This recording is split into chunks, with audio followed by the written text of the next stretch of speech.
મારે એક વસ્તુ એડ કરવાની રહી ગઈ છે કે વિપશ્યના સાધના સેન્ટરમાં જાઓ, 10 દિવસ રહ્યો, ખાઓ પીવો, સાધના કરો, એને ત્યાં રહ્યો.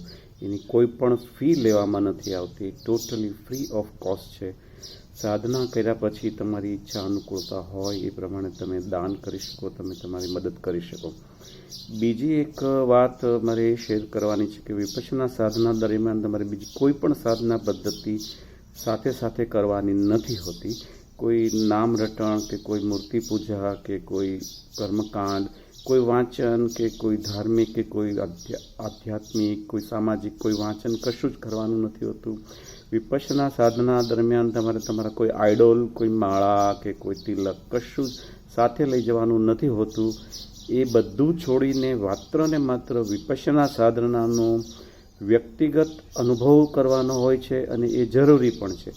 એ કર્યા પછી 10 દિવસની સાધના પછી બાકીની જે કંઈ તમે અગાઉ કરતા હોય, તમારે કરવું હોય તો તમને છૂટ હોય છે, ઈચ્છા હોય તો કરી શકો, પછી કદાચ તમને એનું મૂલ્ય પણ ન રહે. Thank you. અસ્તુ.